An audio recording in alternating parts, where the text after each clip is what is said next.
Welcome to the closing beat, everybody. Happy Thursday. Hope you're having a good day here so far. This is just a quick show that we do. We call it the closing beat. Just a quick stock market update. Thank you for all of you that are watching. We're also playing a game. It's called Guess the Dow. jazzwealth.com/guess the Dow. I say it every day. Place your guess. Where do you think the Dow is going to close next week? If you're the closest without going over, we'll send you a $100 gift card. No strings attached, no marketing or gimmicks or anything like that. Just playing a game. You want to play along? Have at it, man. It's our way of saying thanks. And of course, if you're lucky and you can guess it, that's great. We'll send you the $100. If you're one of our customers, we'll credit your account. Also, tonight, we've got a class where I will make you pray for a recession. I'm going to show you every data point from every pre-recession, during recession, after recession performance. So you can see how the markets perform so that you will actually, by the end of it, worst case, you won't be scared of a recession, but a lot of you will be actually cheering for one. So all this talk that keeps coming up about recessions, well, now you know what to expect, at least from a historical average perspective. And we do share a lot of stats with you on this show because that's what everybody from a professional level focuses on. And all the retail people, like retail traders, Robinhood guys, they're all based on emotion and, hey, I can guess what the stock's going to do. We share stats with you, so we got some real cool ones here for you today. And I like to show that they pan out, right? Like if you just follow the stats over and over again, that's what this is all about. So we'll cover that, of course. And then tonight, the class I mentioned already, 8 o'clock Eastern time. If you're one of our customers, join us there in the dojo. It'll be live. It'll just pop right up. You'll be ready to go. All you have to do is be logged in. Of course, we'll send out an email as we go live. All right, stock market today, 24 points higher on the Dow, the S&P 8 points higher, and the NASDAQ 32 points higher. Wait a minute. If you've been watching us for a while, you know when there's a disconnect there, then something must be up, right? So the sort of easy way to look at this, if you ever watch on TV and they say the Dow was up 24 points, right? Then the S&P should be up around 1 or 2 points. If they say the S&P gained 8 points today, then you know the Dow should be up around 80 points, somewhere in that ballpark. It should be close to about a 10th average there, or a 10th difference, right? So what gives? Well, we got the S&P around the 3,000 level there, as you can see, 29.97. So maybe that's something there. But the Dow seems to be lagging today. Well, that's going to be all IBM. About 60 points, actually, is because of IBM's decline. If we take a look here real quick, here's the S&P 500 sort of floating around. Small update today in between the ranges that we've been talking about for a while. But IBM gets punished, down 5.5%. That's going to be all earnings related there. They beat on earnings by a couple pennies. They missed on revenue by just a little bit. Revenue was down 4% year over year. That was a big deal. People were looking at that. Weakness in all their legacy business, hardware business and everything. But they did see $5 billion in revenue from the cloud business, which that's up 11%, right? So if you follow along, I mentioned this yesterday, that's ticking higher. The people give them a hard time for not being sort of competitive in the cloud, but they're coming little by little. And well, a lot of this quarter had to do with Red Hat. If you ever happen to type in the ticker symbol, RHT, you notice it doesn't move anymore, and that's because IBM officially has bought them. Well, today investors were still like, hey, that's not enough. You're not competing here. We're seeing a lot of weakness there. Boy, that poor CEO, she gets so much grief. But, she's trying. I mean, it's not like she's not doing work. Anyways, the stock's down 5.5% today, and because of that, you got the Dow unable to really compete. 60 points of the Dow shaved off or held back today because of IBM. If you look at the NASDAQ, that was higher today. A lot of that's going to be because of Netflix. Actually, it's floated back towards about even for the day after hours here, but that's going to be mostly because of Netflix. So we talked about Netflix earnings yesterday. The stock living up to its sort of statistics there. Very volatile, not as volatile as its average. So its average is just about 13%. It did not wiggle inside of a 13% range today, which is good, by the way. I mean, if it's above average, that's the bad thing in this case. It sounds like it shouldn't be, but that's how it works for stocks. So anyways, below average move here for Netflix, up about 2.5%, and that helps support the NASDAQ overall. It is officially earnings season. If you're participating, this is when companies like Netflix go and report their earnings. So far, off to a good start. It's early, though. It's very early in the earnings season, but the percentage of companies that have beaten on earnings is currently 78%. The average at this time in earnings season is about 60. It's 59.5, but so it's about 60. So we're doing a little bit better than expected, but again, it's very, very, very early. The busiest day for earnings is actually October 31st this year. Yeah, October 31st is the busiest day. The busiest day for the S&P 500 is next Thursday. Also, Amazon will report on that day. So if you want to know the day, like where the most amount of companies are going to report, and you definitely don't want to miss the show, that's next Thursday. FYI, no show next Tuesday, so we won't be here for that, but we'll certainly be here for Thursday and, of course, all the other days as well. You also had some econ numbers come out today. You had September housing starts and building permits. They pulled back a little bit, but not really a big deal. Remember when we were talking about this last month when they reported sharp uptick in building permits and housing starts, but it all came from the multifamily category or subcategory of this report. Well, this time, actually, multifamily was the big laggard, right? And that's kind of understandable because they had such a blow-off top last month, right? So they got in all their starts, they got in all their applications and everything. So kind of quiet there. Single family homes actually pulled the slack up for those two economic announcements there. And so not bad. Single family homes actually really strong inside of that. Initial jobless claims came in better than expected, just sitting near historic lows anyways. It just, I mean, they could have ticked up, 20% and it wouldn't have really done anything, 25%. Also, the Fed out in droves. There was 3 of them out speaking today. One, I believe, is speaking right now. Williams is speaking now, isn't he? Yeah, Williams speaking right now in New York. Anyways, there's 3 more out tomorrow speaking, and we keep pointing this out because the Fed is out there going, hey, maybe we don't need to cut rates. We cut them twice. Everything seems to be good. The market and economy stabilizing. Trade talks are going well. And so if we take that out of the equation, we may not need to cut rates anymore, which I think is a good thing, right? So they're starting to the economic term, or the highfalutin kind of term, is called jawboning. They're out there jawboning the American public to let you know that they may not, right? They may not cut rates. Go ahead and lower those expectations now. So when we announce it, it's not really that big of a deal. That's exactly what's going on right now. You get to see it in real time. All right, as far as the individual sectors today, 10 of the 11 sectors were higher today. Your weak sector was the XLK. That's going to be because of IBM there. Microsoft also. So we know what IBM did. Showed that on the charts there. A little bit of a gap down today, 5.5%. Microsoft was also weak by about 0.5%. Those two make up 22% of the tech sector. So you notice the XLK a little bit weak today. Not a big deal. Still hinting at the breakout there. Just had an off day. That was your weak sector of the day. Taking a look around at all the different sectors / subsectors, you got the semiconductors pulling back a little bit today. That's going to be because of Taiwan Semiconductors. They had their earnings and they make up the largest portion of the SMH. So it's extended, right? We talked about this yesterday.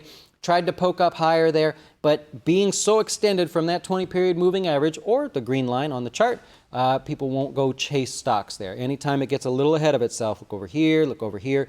Anytime that happens, you get people saying, I'm not chasing, I'll wait for a pullback. You also get people that say, I own the stock, and this is an amazing move. I'll sell the stock. So with those two things there, you expect to see a little bit of weakness in the short term. I don't think it's a big deal for right now.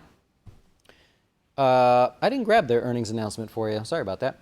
Financials, a little bit quiet here on the day. Not a big deal. The gold miners, we talked about this yesterday, hinting at like a short-term bottom there. Today, continuing with that. Other people saw the same thing we mentioned yesterday. That's cool. So gold miners a little higher. Healthcare a little bit higher. They're really solving this, they are coming to a head on this opioid deal. So all the money that's going to be paid, all the companies that got to pay them, we now have a number. Remember, I've been talking about this with Johnson & Johnson, not Johnson & Johnson. Was it McKesson? We were talking about this when these companies actually had numbers to go on. What are they going to have to pay? What are they going to have to do? We can then factor that into their financials and see what's going on. So also analysts are have become more and more bullish on the healthcare space in general. So the XLV is one way to look at it, and there you go. Home builders a little bit higher here today. Again, 52-week highs, but getting a little extended there as well, right? The volume really didn't solidify people chasing to highs there, so maybe 1 or 2 more days left there, but it is getting a little bit extended, and the home builders are no exception. Any stock, ETF, or any product you track, Bitcoin included, does not like to get too far away from its average. It acts like a rubber band, so think of that green line as a rubber band. If you pull the rubber band too far back, you can't pull a rubber band but so far before you run out of stretch. It either snaps or it comes back to normal, and in either case, we'll talk about that, meaning prices coming back towards normal. So home builders looking a little extended there as well.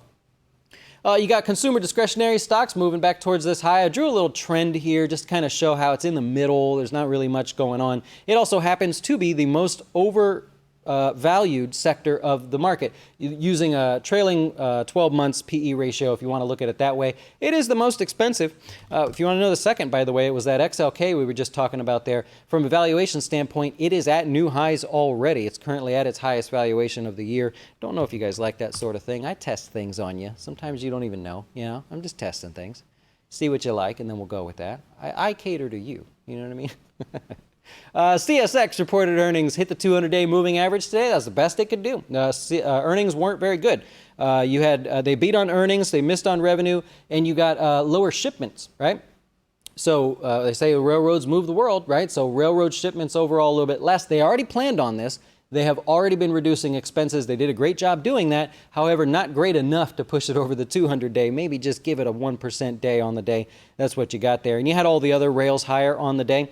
You got Union Pacific, a little higher on the day as well, about 1/4% there. Norfolk Southern, NSC is the ticker symbol, 1.42% there. And Kansas City Southern, which I believe is next to report earnings, hit highs as well. Those three make up 28% of the transportation index, the IYT, if you're following along. And so they're all reporting earnings here. There's only one more to go, I believe, and we're all done there. In the financials, I'll say the second to last large bank to report earnings. Well, the last large bank to report earnings was Morgan Stanley. They reported today. Up 1.5% on the day. They beat on earnings, beat on revenue. Wealth management fees came in higher than expected. Move on over to Jazz. Come on over. By the way, their CEO was on Bloomberg or CNBC or something and discounted the idea of them not charging commissions or any fees for their trades. They actually said that our customers are looking for other things other than free trades. And the way he said it was kind of like, oh, wow, it's great. Kind of wish I had a TV commercial that came on right after that. But alas, we have no money, so we don't do that. We're just a small company. Anyways, the CEO sort of snide, I thought, on the idea of not charging commissions. The stock was still higher by 1.5% on the day. We talked about IBM, so we won't go back there. We also talked about Netflix today. They missed on subscriber counts. We talked about that one yesterday, so not a big deal there. Alcoa in the news.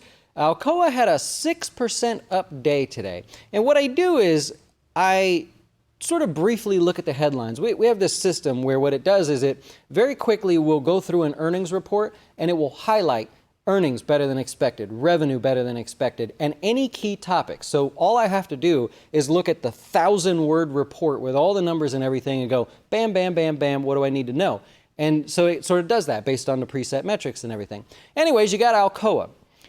Larger than normal loss, missed on revenues. All in all, highly competitive market, right? Demand lower, stocks higher by 6%. So in that case, you go, I don't see anything bad. I got to look a little bit deeper.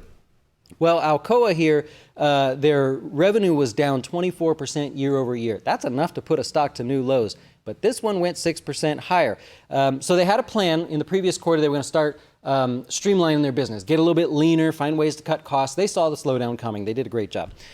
So they had a plan to start selling off assets as well. All they basically said was, that's going well. We're going to magnify that process. We are going to go in super mode here, sell $500 million to $1 billion worth of non-core assets that they talk about there. And so that's a lot of positive talk about a leaner, meaner company, hence that might be able to show a better profit or at least return for an investor there. And so the stock was up 6%. So there you go. That doesn't happen all the time, but when things like that happen, it makes you want to check it out and see what's going on with that company there. Anyways, 65% of the S&P is above the 50-day moving average. That number was 61% yesterday, so a little bit better. Yeah, 36 new 52-week highs. Are you kidding me? Well, here's the thing.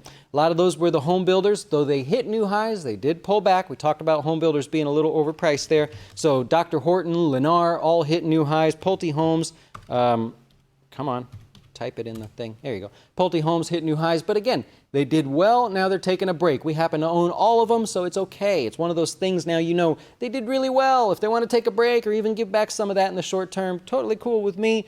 As long as it continues with that uptrend, you're happy. All looking good there. McKesson also higher today, though a little extended. Careful on these. You look at these 52-week highs. This is like Dollar Tree from a couple weeks ago. It's almost identical, right? Here, check it out.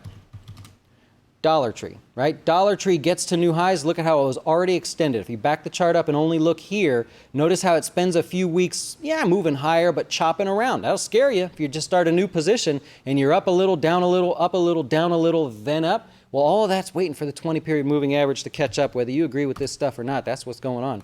You got the same thing happening here with McKesson. Great move to highs. We happen to own the stock, so I look at it every day. But moving to new highs here, you just don't expect it to continue blasting off too much further. See the 20-period moving average, the average price that people have paid over the last 20 days? How do you justify buying a stock much greater than the average of the last 20 days or even 50 days for that matter? Stock needs to take a little bit of a break.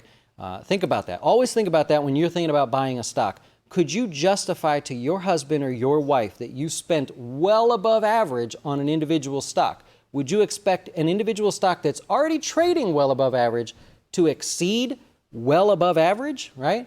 So you got to justify that in your head, and that's one way to look at it. It's stupid simple. I get it, right? It's just a green and a blue line, but as long as you know how everything works, then it's just a quick reference. That's the whole idea, is to take sort of some time out of your scanning. TJ Maxx, we own this one as well, also moved to new highs. That one was just from the other day, so it's continuing to do well there. Also getting a little extended. What have I said that enough times? We talked about semiconductors. We talked about a lot of individual stocks. That way, if the markets pull back, in your head you go, well, a lot of things got extended. So if a lot of things take a break and a lot of things make up the market, wouldn't the market take a break as well? It starts giving you that mindset, all right, I don't mind so much. Speaking of semiconductors that got a little extended and taking a break, KLA 10 Core, clack, broke some new highs. People say, wait a minute, I see all these other semiconductor stocks. They look like they're taking a break. Push that stock back just a little bit. AMAT was on the list as well. It almost did the same thing, started to pull back. Just some weakness in general in the semiconductors overall. There were only two new lows on the day, CBS and Viacom, but both of them trading off their lows. Huge bottoming tails there. If you like that sort of thing to try to pick bottoms, you got CBS with a big bottoming tail and Viacom. I have not followed the news on these stocks here, so it's not an exciting area for me. So I don't look at them often, but you saw a lot of buying on heavier volume there at lows. So, there's no real significant support area, so you can't say major stop losses or anything like that. It looks like people trying to pick off the bottom on that one. And then Nectar, NKTR, we've been talking about, just a little bit higher on the day. I'll stop talking about that one now. One of our stats plays here hit its goal. We talked about this just yesterday. TFX, Teleflex, they make medical devices. 69.8% chance of the stock being higher by 1.45% over the next 5 days. Took 1 day and the stock was up 1.47%. Why did it stop right there? Right? For all of you that think about, this guy's nuts, man. He's always coming up with these stats, and they're always historical stats. You can't use historical stats to predict the future, Dustin. I do it every day, right? So here's another example. And to even illustrate, this is the third time in a row, the stock has stopped right at the very point where that stat plays into the equation. It just shows it's not me. I'm not making this stuff up, right? It's what everybody looks at from a professional level. So you got to be a part of that if you're playing along, if you expect to play along and do well for your portfolios, your investments. So these are, this is how we make decisions for all of our funds on our website.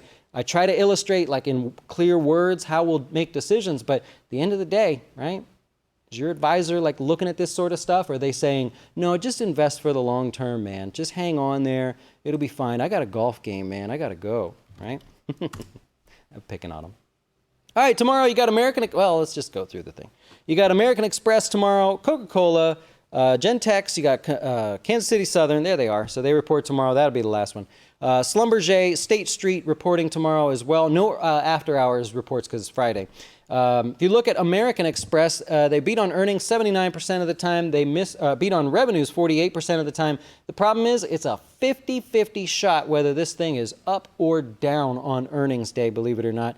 The average move on earnings day is 0.26, quarter point, right? So, we'll see. We'll see how they do there. Coca-Cola also reports earnings. Pretty stable company in terms of earnings. 71% of the time they beat on earnings. 67% of the time they beat on revenue. They have not missed on earnings since the first quarter of 2017, right? So Coca-Cola. I don't have to tell you this stuff. Average performance the day after earnings is flat, right? It's just not exciting. Negative 0.07%. The last 11 quarters, by the way, if you look back, earnings, right? Earnings. The last 11 quarters were well outside the move. So old Coca-Cola, known for being slow and stable, has been exciting lately. So maybe that gets you excited to watch that one, see what happens. Tesla got approval from China. I think it's in the scroller below. They can start production there in China. And there's 3 Fed members speaking tomorrow. Heads up. You got 3 Fed members speaking tomorrow. They are out in droves. Yep. You guys talking to each other? There you go. Okay. Netflix had a healthy bounce, more than you would have thought. Good. Well, I hope it worked out for you. Historical data is exactly how you forecast the future. Well, I mean, it's if you think about it, it's what's on TV all day long. Are we going into a recession or not? And then they look at data. Is the stock going higher or is it going lower? And then they look at data. And it just depends on what you're looking at, really. It's fun. It's fun. So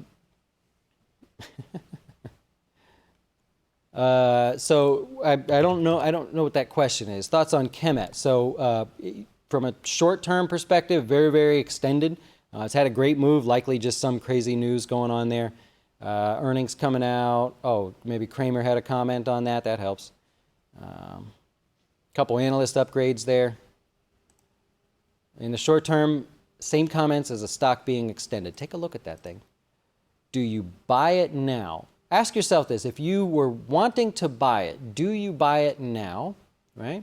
You have a clear history of this stock not liking to be too far away from moving averages before headed lower. Earnings coming up apparently as well if they haven't already been released. And ask yourself the other side of that. If you own the stock, let's say you bought it anywhere here in the last 12 months. You just bought it wherever. Are you really excited and wondering if you should take a profit if you haven't already? Or are you scared? Right? You're excited. You want to take a profit. So you don't want to step in front of that if you're a buyer. Do you use short puts to buy stocks, ETF? No, we don't use those puts to do that. We use fractional shares here, so that's we're more focused on that. For some of our retirees, we can do that. We don't do it as sort of a default service there, but you certainly can. I mean, there's no reason why you couldn't take that approach, provided you had enough capital to do it and could still stay diverse and everything. No reason you can't. Big fan of that. Yeah. I don't know why we're talking about welfare. Did I say welfare? Is MasterCard overvalued there? So in the last 4 months, 5 months, MasterCard really hasn't done a whole lot, and you like that, right? If you own the stock and you've had it for a year, 2 years, you like that it's not doing anything. The stock got a little extended, had every opportunity to pull back, give it like a 10, 20% drop, hasn't done it yet. The fact that you have a stock that's hanging in there and not pulling back, I think is pretty good for MasterCard here so far.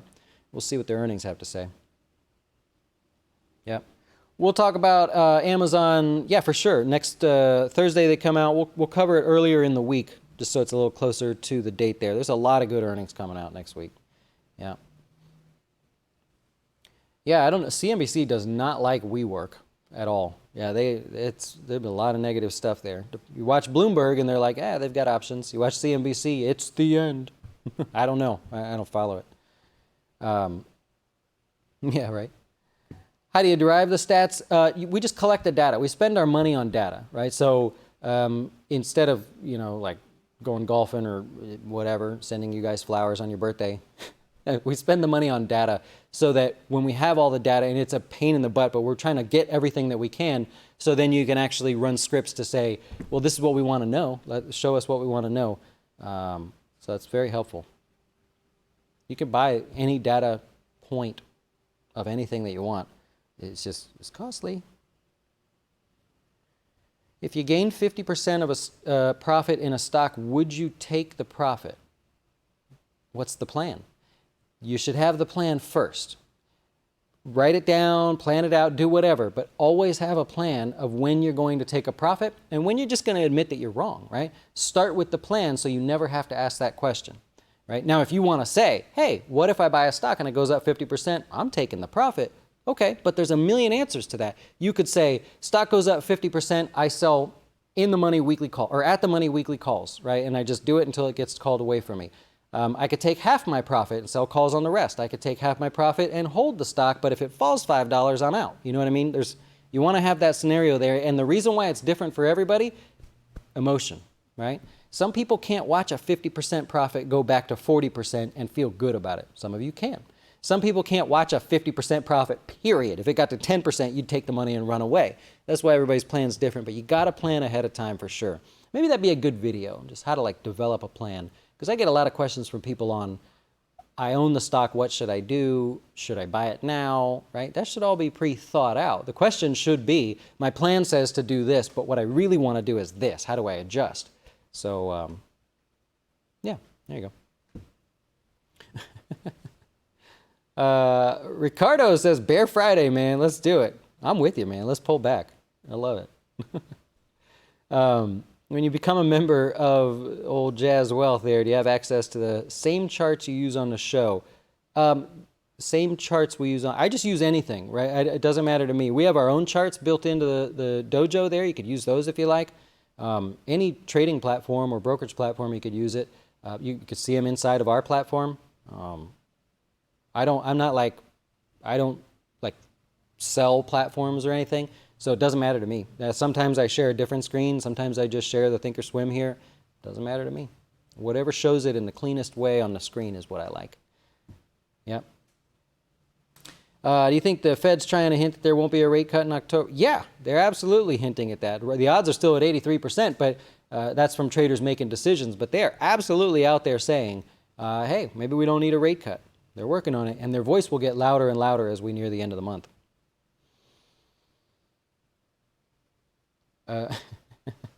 Yeah, same thing. You just make it white. I like white charts. They just look cleaner on the little projector that we use. What are your thoughts on Dave Ramsey and saying not to invest in individual stocks? I didn't know that. I would guess that the reason he says that is because he's trying to give the best general advice to the largest audience. So that's it. I mean, the best general advice to the largest audience is you're not smart enough to do it yourself. Either choose one of our advisors or just go buy mutual funds and walk away. And I'm not saying that to be mean. I'm just saying that like that's the easiest advice to give to people where they can't really mess it up. If he were to say, oh, I like this stock, that's awfully specific. There'd be a lot of people who'd be frustrated at him, right? Or love him if you pick good stocks. I don't know. Yeah. There you go. Well, I think we nailed it there. I've covered everything I want to cover here today. We've gone over all the earnings. There's a lot more to go over tomorrow. I've covered all the data points. I don't have any new stats plays for you. Like I said before, they're all really tiny, like a 0.5% profit in the next 5 days and things like that. I don't even really like doing the 1% ones, but it's all that's out there right now because the market is, sort of coiled up and sideways as we've talked about. You enjoy the rest of your day. I'm going to get ready for our class tonight for our customers on recessions. Every data point you can imagine from before, during, and after, all broken down officially on 2 simple charts there to show you. And you'll be excited for a recession when you see the data here. So I'm going to share that with you. Live at 8 o'clock. If you're one of our customers, just go into the dojo or wait for the email to come. And we'll see you later. Grab a glass of wine too.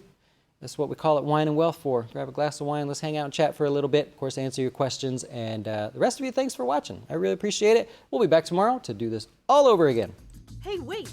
Before you go watch one of our other great videos, have you had a chance to see our new Fin Tips videos? They focus on one topic at a time, covering investing, personal finance, and anything that can quickly help you with your dough. Best of all, we'll keep it real short, because we know time is money.